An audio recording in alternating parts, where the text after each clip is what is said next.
Assalamualaikum warahmatullahi wabarakatuh. Halo everyone, perkenalkan nama saya Fitri Andini dengan NIM 21042188. Saya merupakan mahasiswi program studi Ilmu Administrasi Negara, Fakultas Ilmu Sosial, Universitas Negeri Padang. Baiklah, video ini saya buat untuk memenuhi tugas mata kuliah Administrasi Pertanahan dengan dosen pengampu yaitu Ibu Dr. Nora Eka Putri, SIP, MSI. Pada kali ini saya akan menjelaskan materi pertemuan 4 yaitu terkait dengan subjek dan objek hak atas tanah. Materi pertama kita akan membahas tentang subjek dan objek hak atas tanah. Ketentuan mengenai subjek dan objek hukum hak atas tanah diatur oleh peraturan perundang-undangan yang berlaku terkait dengan layanan pertanahan yang mengaitkan subjek dan objek hukum hak atas tanah diatur dalam standar prosedur pelayanan. Masing-masing hubungan antara subjek dan objek hukum merupakan jenis layanan tersendiri. Peraturan tentang standar operasional pelayanan dapat dilihat pada Peraturan Kepala BPN RI Nomor 1 Tahun 2010 tentang standar pelayanan dan pengaturan pertanahan dan Peraturan Menteri Agraria dan Tata Ruang atau Kepala BPN Nomor 4 Tahun 2017 tentang standar pelayanan Kementerian Agraria dan Tata Ruang atau Badan Pertanahan Nasional. Subjek hukum hak atas tanah dapat diartikan sebagai segala sesuatu yang memiliki hak dan kewajiban terkait dengan hak atas tanah. Berdasarkan UU-PA dan peraturan turunannya, maka subjek hukum yang dapat memiliki tanah adalah sebagai berikut. Yang pertama adalah warga negara Indonesia, yang kedua Badan Hukum Indonesia, yang ketiga instansi pemerintah, yang keempat warga negara asing, yang kelima Badan Hukum Asing, dan yang terakhir adalah perwakilan negara asing. Selanjutnya kita akan membahas hak-hak atas tanah. Yang pertama adalah hak milik. Salah satu paling mendasar bagi masyarakat suatu negara adalah hak untuk memiliki tanah. Hak milik menurut pasal 6 UU-PA adalah hak turun-temurun, terkuat dan terpenuh yang dapat dipunyai oleh atas tanah, yang dapat dipunyai orang atas tanah, atau dengan mengingat fungsi sosial. Subjek hukum yang dapat memiliki hak milik hanya warga negara Indonesia dan badan-badan hukum yang ditetapkan oleh pemerintah atau badan-badan keagamaan sosial dan lain-lain. Hak milik memiliki karakteristik sebagai berikut. Yang pertama merupakan hak turun-temurun dari perseorangan yang terkuat dan terpenuh. Yang kedua dapat diwariskan kepada pihak-pihak yang memenuhi syarat kewarganegaraan. Yang ketiga dapat beralih dan dialihkan ke pihak lain.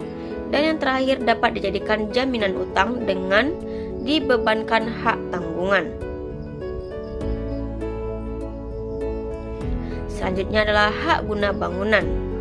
Hak guna bangunan adalah hak untuk mendirikan dan mempunyai bangunan-bangunan atas tanah yang bukan miliknya sendiri. Subjek hak yang dapat memiliki hak guna bangunan menurut pasal 36 UU-PA adalah warga negara Indonesia dan badan hukum yang didirikan menurut hukum Indonesia dan berkedudukan di Indonesia. Pada umumnya, hak guna bangunan digunakan untuk kepentingan jasa, perdagangan, dan industri. Tetapi, hak guna bangunan dapat juga diberikan untuk perumahan atau pemukiman di atas tanah negara. Hak guna bangunan diberikan di atas yang pertama tanah negara dengan keputusan pemberian hak oleh menteri atau pejabat yang ditunjuk. Yang kedua tanah hak milik melalui akta yang dibuat oleh pejabat pembuat akta tanah yang berisi perjanjian antara pemilik tanah dengan pihak yang akan memperoleh hak guna bangunan.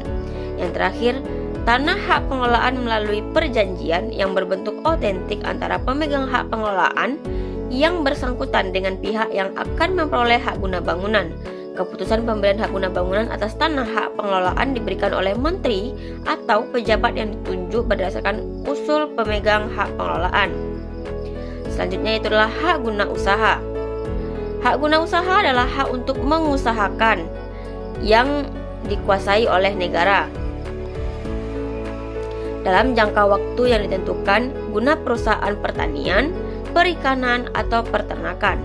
Tanah yang akan diberikan hak guna usaha harus sesuai dengan tata ruang dengan peruntukan pertanian, perikanan, atau peternakan dan lainnya. Tanah negara untuk hak guna usaha dapat diberikan atas yang pertama tanah negara dan yang kedua hak pengelolaan. Hak guna usaha diberikan di atas tanah negara adalah dengan keputusan pemberian hak oleh menteri, sedangkan hak guna usaha di atas tanah hak pengelolaan diberikan dengan keputusan pemberian hak oleh menteri berdasarkan persetujuan dari pemegang hak pengelolaan. Selanjutnya adalah hak pakai. Hak pakai adalah hak untuk menggunakan dan atau memungut hasil dari tanah yang dikuasai langsung oleh negara atau tanah milik orang lain yang memberi wewenang dan kewajiban yang ditentukan dalam keputusan pemberiannya oleh pejabat yang berwenang memberikannya atau dalam perjanjian dengan pemilik tanahnya yang bukan perjanjian sewa menyewa atau perjanjian pengelolaan tanah. Selanjutnya adalah hak pengelolaan. Pasal 136 Undang-Undang Nomor 11 Tahun 2020 tentang Cipta Kerja mendefinisikan hak pengelolaan sebagai hak menguasai dari negara yang kewenangan pelaksananya sebagian dilimpahkan kepada pemegang haknya. Tanah yang diberikan hak pengelolaan adalah tanah negara dan tanah ulayat yang ditetapkan dengan keputusan menteri. HPL yang sudah diterima oleh pemegang hak wajib didaftarkan kepada kantor pertanahan. Pada saat HPL secara resmi terdaftar, maka saat itu HPL lahir atau terjadi. Sebagai tanda bukti kepemilikan, maka pemegang HPL akan diberikan sertifikat. Baiklah, sekian yang dapat saya sampaikan.